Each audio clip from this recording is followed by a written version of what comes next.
From LinkedIn News, I'm Leah Smart, host of Everyday Better, an award-winning podcast dedicated to personal development. Join me every week for captivating stories and research to find more fulfillment in your work and personal life. Listen to Everyday Better on the LinkedIn Podcast Network, Apple Podcasts, or wherever you get your podcasts. From LinkedIn News, I'm Jessie Hempel, host of the Hello Monday podcast. Start your week with the Hello Monday podcast. We'll navigate career pivots. We'll learn where happiness fits in. Listen to Hello Monday with me, Jessie Hempel, on the LinkedIn Podcast Network or wherever you get your podcasts.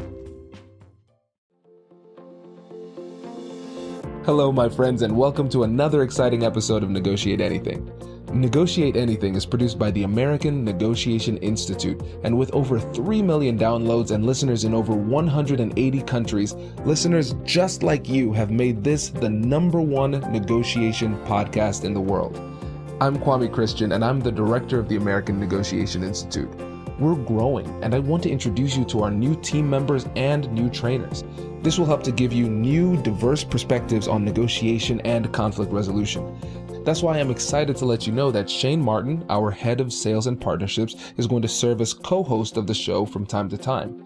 We are passionate about providing you with the best content that will help to make your difficult conversations easier, both at work and at home. Lastly, before we get into the episode, I want to remind you that our team conducts negotiation and conflict resolution trainings in the United States and abroad. Our trainings will give you the practical skills you need to resolve conflict, negotiate, lead, and persuade with confidence. Click the link in the description below to learn how we can help to make your difficult conversations easier. And now, let's get to the show. Giuseppe, thanks for joining us today. My pleasure, Kwame. Yeah, it's great to have you, my friend. So how about you get us started by telling us a little bit about yourself and what you do? My name is Giuseppe Conti. I am Italian, as you will quickly spot from my accent. I have 3 lovely daughters, Emma, Sarah, and Luisa, and I'm currently living in Switzerland. From a professional perspective, I am fundamentally a procurement person. I worked in procurement for 25 years with a number of leading multinationals, Procter & Gamble, Novartis, Merck. I worked in 5 different countries. And probably what is unique about my career development is that in parallel to my corporate job, I started teaching. In 2005, 1 business school. In 2006, it became 3. In 2008, it became 5. And then, in 2018, while I was teaching at 11 business school, while managing my corporate job, I decided to quit the corporate job. I became a professor in 2019, and now I'm focusing on my passion. So I'm currently teaching in 14 business schools. The next one, the 15th one, is in Africa, by the way. So it will be my 3rd continent where I'm teaching. And now I live my passion. So I'm teaching and training and consulting in negotiation and influencing. This is incredible. Kudos to you. The joke I always say for myself is that I'm a stereotypical Caribbean American. I have 5 jobs, and here you are teaching at 15 universities. That is impressive, my friend. So let's jump into the topic today. So negotiating when there are no alternatives. And I feel like this is a topic that is more important now than ever, just because the market is so tough. We're facing unprecedented challenges. And in the negotiation trainings I do, people are always asking, how do I deal with single source suppliers? How do I deal when I have with situations where I have no alternatives? I feel like they have all the power. What can I do? And so this is perfect timing for this episode. And the 3 things that we're going to talk about today as it relates to this topic are: first, anticipating the challenge; second, shaping the deal; and then third, what do you actually do during the conversation, during the negotiation? So anticipating the challenge. So tell me a bit more about that. What should we do here? I think, it's the fundamental step, really, to start at the early process, at an early stage. What I mean is that often people say, I have a negotiation, I have no alternatives, and the negotiation is tomorrow. then of course, whenever, we're going to give a number of strategies during today's discussion, but whenever you didn't plan it in advance, whenever you go into the meeting at the last without preparation and without having done the background work, then no surprise if the other party will take advantage of you, if they will use the leverage that they have and will strike a much better deal than the one you can get. So I guess that's really the foundation, is to think a bit ahead, especially for those more difficult negotiations. Yeah, that makes a lot of sense. It reminds me of a Chinese proverb: the best time to plant a tree is 20 years ago. The second best time is today. But I think it holds true in this situation as well. When you don't think ahead, you're limiting yourself in terms of possible solutions. Exactly. And, one of the advice that I give to people, for instance, when they take a new job, you take a new job, I think, one of the simplest things to do is to go through the different contracts to understand, which are the important relationship in your portfolio, and to understand where you're likely to have a problem, where you are in a situation with limited alternatives, no alternatives, or, a balance of power, which puts you in a difficult situation. Because, once you identify those problems at an early stage, then, you can start already building relationships internally and externally. You want to have a good relationship with the supplier, which has a lot of power, but also, you want to work with your internal colleagues. Maybe you have to motivate your internal colleagues to do something different, something extraordinary. And of course, it's gonna take some time to do it well. And then, of course, as you do those things, then, you start looking for alternatives. You start building alternatives that will make you in a stronger position, will put you in a stronger position when you're actually going to have the negotiation sometime in the future. Yeah, it makes a lot of sense. And I really like just how it's such a simple step, but so very important. And I feel as though sometimes it's those simple steps that are so crucial, but because they're simple, we often overlook it, right? And essentially what you're saying is we need to be proactive. We need to think ahead and recognize where are the relationships where we could potentially have a problem. Because the thing is, when everything is okay, then we sit back, we get really relaxed, and we say, well, everything's okay, I don't have a problem. And then when a problem comes up, we're not prepared. And so even when things are good, we need to recognize which relationships that we have in our life, which business relationships we have that exist where the person has a disproportionate amount of leverage. And so if they're our only option, then they have a disproportionate amount of leverage. And so then you start to build your strategy from there. You're saying, if something goes wrong, what do I do? Exactly. And so when it comes to anticipating the challenge, you mentioned we want to think about the relationships with the external stakeholders. We want to think about it from the internal side. And I think procurement gives us a really good framework for us to look through this. And so for those of you out there listening who are not familiar with procurement, just making it very simple, imagine you have a big company. That big company buys things. That's what procurement is, right? And so when you're in procurement, you have to negotiate with the outside parties who are selling you things, but you also have to negotiate with the people inside the company who are saying, hey, buy this for me. And so when you think about anticipating the challenge and you recognize a potential problem, how does the conversation have to happen internally with your internal clients and stakeholders within the company? I think, first of all, I will say, in full alignment with what you say, is that the quality of your internal negotiation will determine your success with the external negotiations. And the internal negotiation, of course, are more challenging because, when you're negotiating buyer and seller, okay, there is somebody who wants to buy, somebody who wants to sell, there is a reciprocal interest to do business most of the times. But, with the internal stakeholder, there may be a number of other elements which makes the context difficult. There may be political game, there may be the perception of your department inside the context that have an influence. And also, you will be dealing with those people over time. And one of the key advice that I will give is the foundation internally is trust, relationship, rapport, is the human side. People will buy your ideas because they buy you. And in one of the typical mistakes, by the way, that procurement people tend to do is they go in because they want to do a tender. They go and talk to the stakeholder because they need it, because they want to do their project and get their savings. Then they disappear for 2 years. Then they come back 2 years later and say, hey, by the way, can we do another tender?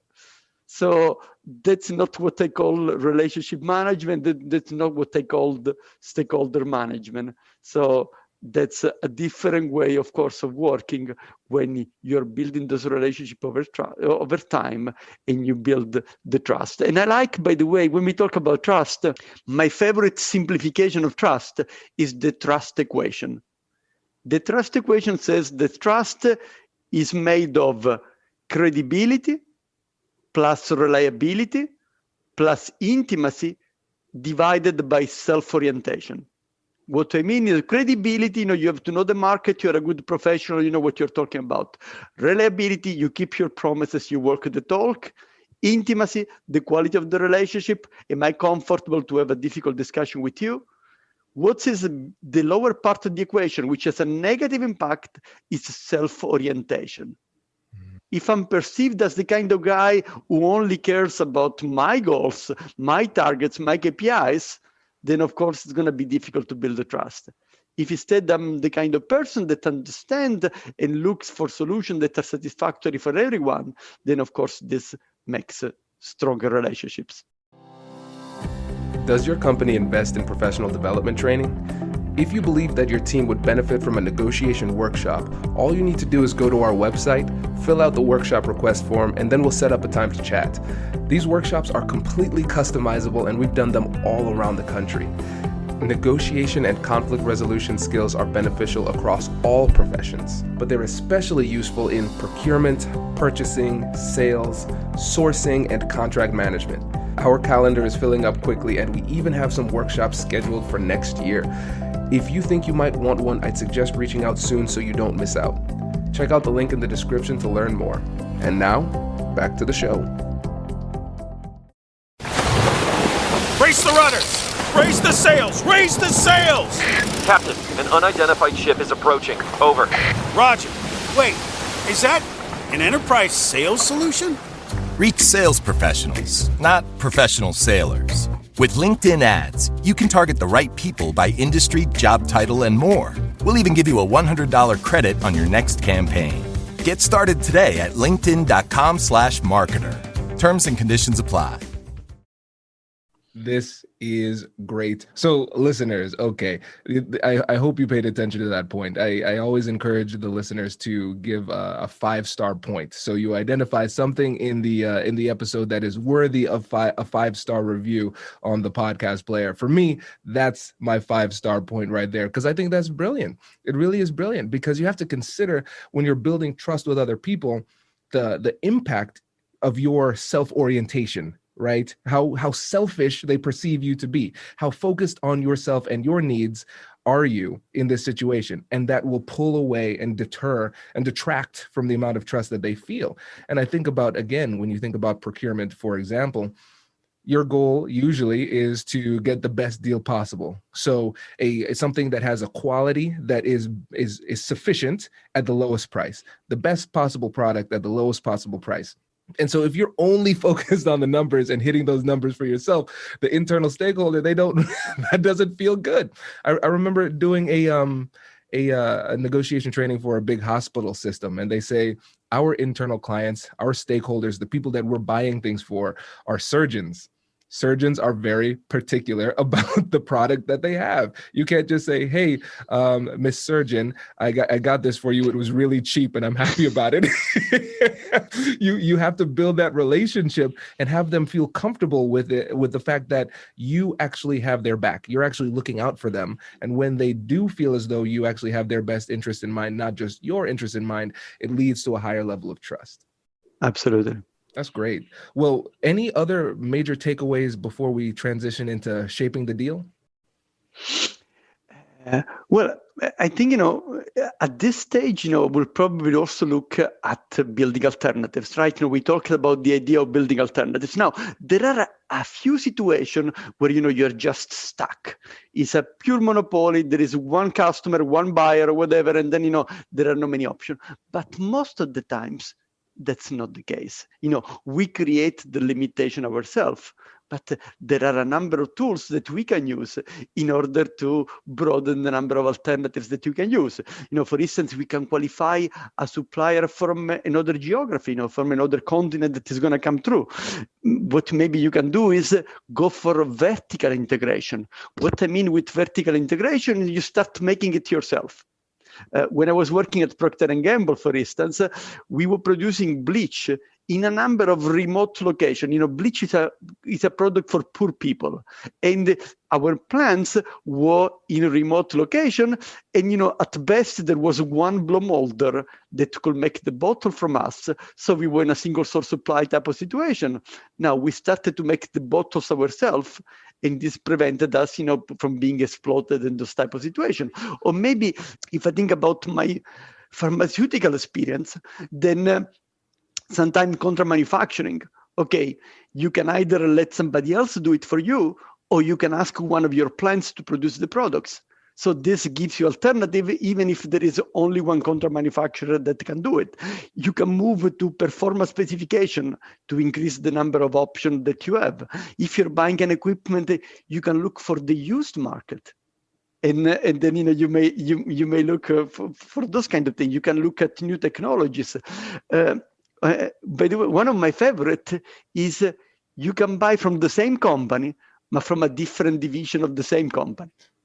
Let me give you a real life example that even non-procurement people can connect to.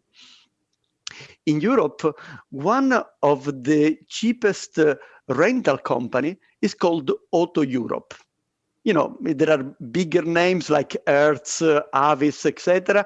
And, Auto Europe is a company that is quite popular in Europe. Now, what many people do not know is that Auto Europe has a European website, has an American website, and the prices are different. Oh. So you can still buy from Auto Europe, but you may buy from the American as opposed to the European and get a better deal. That's incredible. So the idea is that there are possibility to look for alternatives. But maybe again, think about non-procurement people. Let's imagine a situation. You have a friend, an electrical engineer in Colorado Springs, and he tells you, hey, I'm really not happy with my career. But, I am really a specialist. I am an expert. There is only one company that can give me a job. So I have to continue to work with them. Now, that's a mindset, that I hear quite often, that people, limiting their alternatives because of what they decide to do. Now, of course, you can do something. Maybe you can remove a barrier. You say, well, I don't have to live in Colorado Springs. Maybe I can work in all of Colorado, in all of the US, in all of the world. And then, you ended up having more choices. Then, okay, you are an engineer. So maybe you can do other type of engineering jobs. And maybe it may not even be a purely technical job. You may end up, being a technical project manager. Maybe, you can develop, you can do additional qualification, you can get another degree or just get a certification that will open up different kind of things. So you see, there is a way of looking at it. Oh, I have only this company that works me and my company is not, my career is not evolving too bad for me.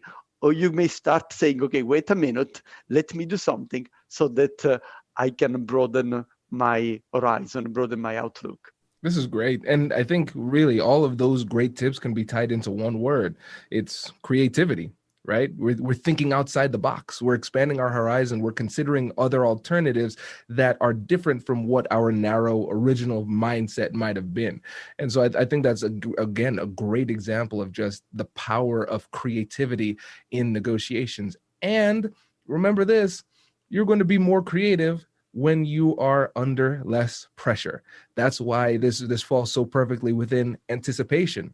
because whenever you're under pressure, when you have time pressure or you're feeling a lot of stress, it has a focusing effect, right? When you're afraid of something, you think about the fight or flight response. What ends up happening is you focus on that thing that scares you. A really interesting example is when they think about sketches in criminal types of scenarios. They say if somebody's holding a gun to your head, somebody could describe the gun with a lot of detail, but they won't be able to describe the person's face because they're focusing on the thing that scares them the most.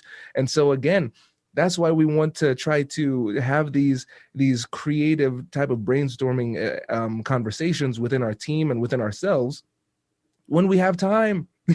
That's why it's so important to think ahead, so you're not under time pressure when it's actually time to negotiate. And in fact, one of the simpler strategy to increase your creativity is to give yourself some time to think it over. So you look at the situation and then you let pass 1 hour, 1 day, 1 week, whatever is needed. And guess what?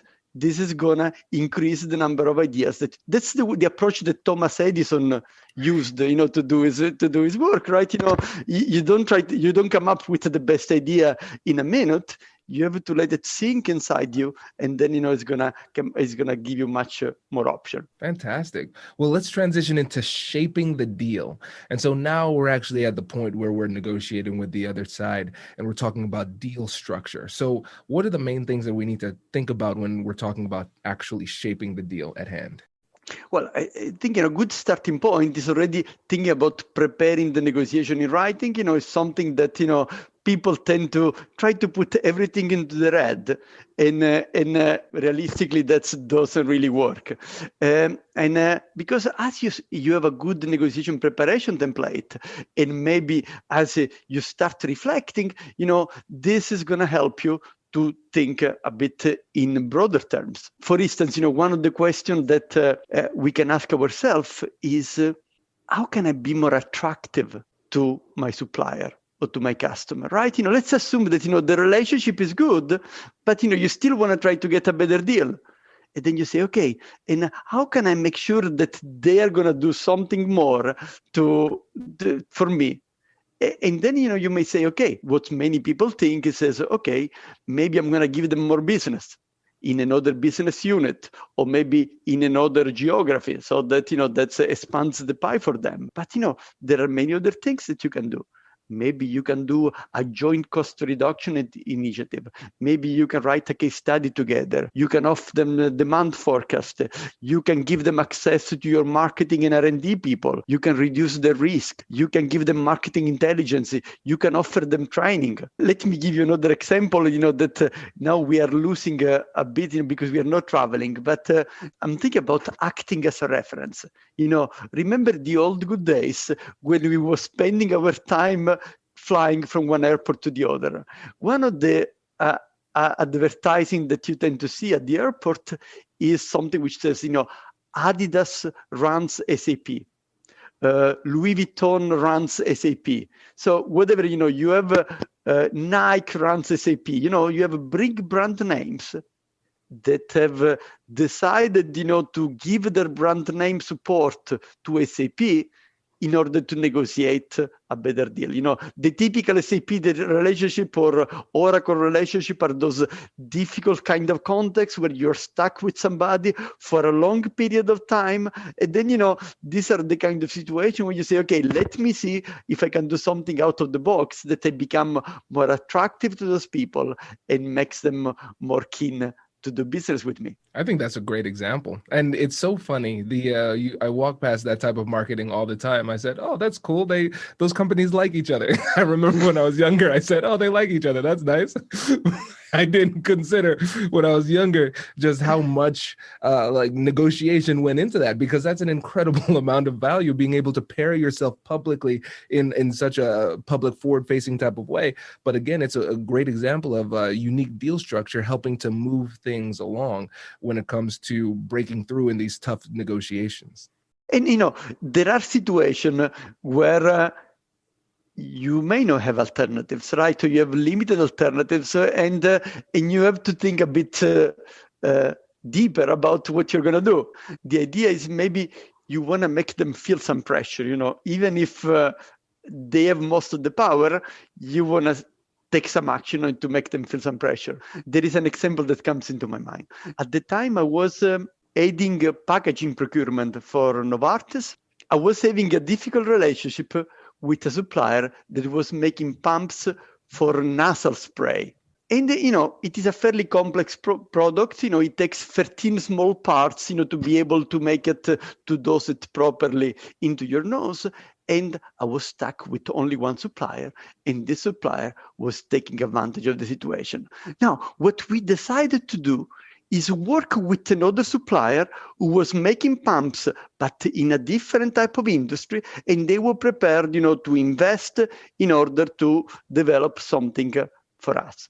And guess what? Then, we let somehow know the existing supplier that you were looking at alternatives. Maybe you let them meet in the reception, they ended up, being meet at the reception, or maybe one of the engineer by chance tells to one of their engineer about the fact that we are doing some work. And as we created this type of context, I've seen the attitude of the supplier, change, and immediately becoming much more cooperative and offering us more things and wanting to do a better relationship with us, etc. And by the way, what is interesting is that the new supplier never managed to make pumps to our specifications, but the simple fact that we tried then created a different dynamic into the relationship. Another things that you can do in those type of situation is pretend that you have competition. Now, maybe you send a request for proposal, even if you only have one supplier, those kind of tricky kind of things. But of course, it's a very dangerous strategy. And especially if you decide to do it, make sure that you have your organization lined up. You don't want to be in a situation where one of your technical colleagues gives away this information to one of their technical colleagues. Then, of course, your credibility is lost and the relationship is down the drain. And of course, they will end up taking advantage of the situation. Yeah, it makes a lot of sense. And really what we're saying here is, even if there are not alternatives, you can be creative in trying to manufacture the alternatives. And in the example that you gave, literally manufacturing alternatives, and you're introducing new competition into the market where it doesn't exist. And even if you insinuate that is something that you're trying to do, you leave those breadcrumbs for them to follow, to say, oh, wow, whoa, I'm not the only person, I'm not the only option. Okay, yes, then you can create some pressure. And again, I think people think too narrowly about this, and they only think defensively in these situations. And as a result, they don't see these unique opportunities to apply a little bit of pressure on the other side. They're just feeling the pressure. They're thinking about different ways for them to manage the pressure, but not thinking offensively in that situation. So I think this is a great way to balance the scale of power in these types of interactions. And in fact, if we look at negotiation strategies, one of the first advice that I give to my students, to my participants in corporate workshops, is to look at their button rather than your button. So maybe most of your listeners are familiar with the concept of BATNA, but just BATNA means best alternative to a negotiated agreement, which means the kind of alternatives you have if you're not able to close the deal. But you may also want to look at the alternatives of the other side, and this may change your perspective of the deal. And maybe let me make again a real life example that just happened recently that may explain this concept to the people that are not in procurement and sales and may struggle to understand some of the more detailed business example that I was giving. One of my friends has bought a new apartment, and she was moving from one apartment to the other. She got a bigger apartment, and she was leaving the old one. She came to me and told me, listen, I had some very nice curtains into my old apartment, but unfortunately, the window had a very strange shape. So the old curtains are not going to fit into my new apartment. It is really a pity because I had spent 2,000 euros in doing those curtains, and now they're worth nothing to me. Maybe I should try to sell them to the person that bought my apartment, even if I only sell it for 250 euros, that, at least is something. And of course, she was looking at the deal from her perspective, right? They're worthless to me. I paid 2,000 euros. If I can get 250, is better than nothing. But what I told her, look at the deal from the other perspective. Imagine the person that has just bought your apartment and is moving in. They have hundreds of things to do. They have, they are overloaded with all the different things that they have to set up. Will they be happy to have curtains into their house so that they don't have their neighbors looking into their apartment? And if they like your curtains, of course, if your curtains are very special, very extravagant, and the other people may not like it, then they're not going to buy it. But if they like them, well, they can really associate a lot of value to them, and they may be prepared to pay the price. Or maybe, you just give them a small discount. Maybe you just give them a small discount rather than just give them away, for no value, for no cost. And that's, the different perspective of looking at the deal from their perspective rather than your own perspective. Right. And that's a great example of demonstrating the strategic and tactical power of empathy. Right? Because in that situation, you're putting yourself in their shoes. You're putting yourself in their perspective to see how they're seeing, thinking, and feeling about the situation. In this situation, it's funny because if you think about it just from a self-interested point of view, it actually puts you in a worse position. And this is an example of where empathy can actually lead you to utilize a more aggressive strategy in the negotiation, even though it's a more transactional type of interaction. Let's switch gears to the third topic, which is negotiation techniques at the negotiation table. So let's say we're actually in the conversation. There's some things that we should do, some things we should avoid, and also psychology plays a role in that too. And as a psychology nerd, I'm really excited to hear about that. So where should we begin when we're talking about actual negotiation techniques? Let's start maybe with some of the classic. For instance, one of the things that you can do is bundle or unbundle things. What I mean, let's say that you have a raw material which is in single source supply, a raw material where there is competition, you put them together, and then since the supplier wants to win both elements, they may give you a better deal even when you are stuck with only one option because they have the incentive of wanting to win the other part. Or what you can also do is unbundle parts. So you can say, okay, I'm going to buy the machine from you, but the installation and the maintenance will be from somebody else. So that you create some of the leverage. But sometimes, we may be in a difficult situation. The other guy is pushing us. And my idea is that they should earn it. I rather will put a deal which gives them an incentive to make more money. So let's imagine a concrete situation. Let's say a contract manufacturer comes to you and says, hey, listen, I need an increase of the price. Well, a possible way to deal with it is rather than give them an increase of the price, is link the increase of the price to an increase in quality and service. So if your KPIs goes up, if you ended up having a better manufacturing process because of better quality and better service, then okay, you're happy to give them more money, but you're going to get even more value as a result of the improved service and quality. So that makes it, a much better way to look at it, as opposed to just to say, okay, I'm going to give you the extra money. I love it. That's great. That's great. And what I love about this too is that it's simple to understand, right?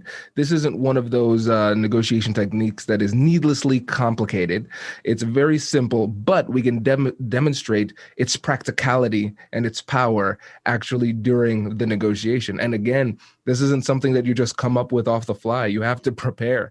And I know we're going to put links to some of the preparation guides and templates and helpful resources that you have. And we, of course, if you're a listener of the podcast, you've heard me say it about 3 million times. We have negotiation preparation guides on our website too at americannegotiationinstitute.com/guide. And then we'll put links to the description for both of those resources there as well. So I think bundling, unbundling, and being creative about finding new, not just alternatives, but options for sourcing the entire deal from different places instead of just one person. I think that's a really great negotiation strategy to use. And one of the things that we discussed before is of psychology during these negotiations. What are some of the most important things for us to keep in mind? When dealing with suppliers, I think, one which is important to keep in mind is loss aversion. Now, there is a psychological bias which tells us that losses loom larger than gains, that people are much more influenced by potential losses than by potential gains. And so this means that, the supplier is worried about losing the deal. So what we have to do is create some anxiety to make sure that the supplier will want to do the business with us. Now, what can we do? For instance, if you're buying a physical product, maybe you can play with stock. And therefore, you can increase, the stock before the negotiation, and then, you stop buying right before the negotiation to give a signal to the supplier, that if they don't do something, then they may end up, losing the business because you have somebody else that can give you the business. Maybe sometimes you can just not purchase something. For instance, a software upgrade. Maybe you can decide that you do not buy the software upgrade because it doesn't make sense if the supplier doesn't give you good terms. But more in general, I would say I like to make the other party aware about the consequences of what they are doing. If the supplier comes with an unrealistic request as well, you need to listen. In those kind of conditions, maybe I will have to prune this product because it's not going to be competitive anymore. Or, if the impact is not so big that you may decide to stop producing something, then you may say the impact that this is going to have on the relationship, the impact that this is going to have about the future business. Let me share, one of my negotiations that I failed. I had recently joined a company. At the time, I was the global procurement director for indirect procurement. And one of the first negotiations I was involved was the renewal of an outsourcing deal. And to give you a bit of background, this outsourcing deal was done a few years before by the IT department without procurement involvement. Fundamentally, they had some problems. They didn't know how to handle it. So it's okay, let's give it to a supplier and they will deal with it. So, we didn't have good processes and the supplier was doing everything. So in this kind of situation, the supplier knew that whatever we will say, we will still continue to buy from them because we didn't have the capability to do it internally. We didn't have the specs even to tender it externally. I still tried to do my procurement job. I did the benchmarking, understand what was happening, et cetera, and came to the conclusion that the rate that we had was substantially higher than a competitive market. So I went in and asked the supplier, for a sharp reduction of the price. But guess what? They said, hey, who is this new kid in town? He just arrived. They had a good relationship with the CIO. They said, we don't believe it. So they defended their price and they only give me some very minor type of decrease. But then, they went for short-term benefits as opposed to long-term kind of perspective. So what we did is, we gave them a 2 years contract, so a fairly short contract. In the meantime, we developed the specs, the process, etc. And 2 years later, we ended up giving a substantial part of the business away to somebody else. I love that. And to your point, I one of the things that I always tell people is if you're dealing with a professional and they don't have any stories of failures, then your professional isn't very good. Because you have to have some losses. If you don't have losses, then you're not trying. And that's the thing, though, because that's what makes you better. Right? I'm sure at the time it didn't feel great, but now you can look back on that as a fond memory because you can say, look at the lessons that I've learned and the negotiation successes that I've had as a result of that failure too. Well, this has been great. I really appreciate you coming on the show and sharing your wisdom. And I know there are a lot of listeners out there who would be interested in learning more about you, connecting with you, and potentially working with you as well. So before you go, can you let the listeners know how they can get in touch with you?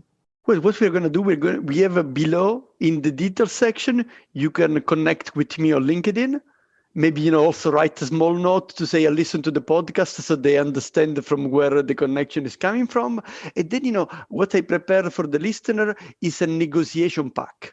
A negotiation pack with a negotiation preparation template, some slide. I also an article that I wrote for the Financial Times about how to ask your boss for a raise. So just in case, you ended up, being in need for a raise, then, you may download my negotiation pack. That would be a great way, to get some more information. And on LinkedIn, I make a post every day. Every day I have a new post. So that's an opportunity also to continue the learning journey. I do a number of workshops for corporate customers. So, if your company happens to want a corporate workshop, then that's something that I do a lot all over the world. Fantastic. My friend, thank you again for coming on the show and sharing your wisdom. We really appreciate it. Thank you very much. All the best. Take care. Congratulations! You've just joined an elite club. By listening to a full episode, you're now officially on the Negotiate Anything team. So welcome aboard. What most team members do is they subscribe to the podcast because that allows them to automatically get the latest episodes of the show. The best things in life lie on the other side of difficult conversations. Keep learning, keep practicing, and keep getting better. Your relationships will improve, your career will soar, and you'll have the confidence you need to get the most out of these crucial conversations. Again, thank you for joining the team. We're excited to have you, and I will see you in the next episode. I'll catch you later.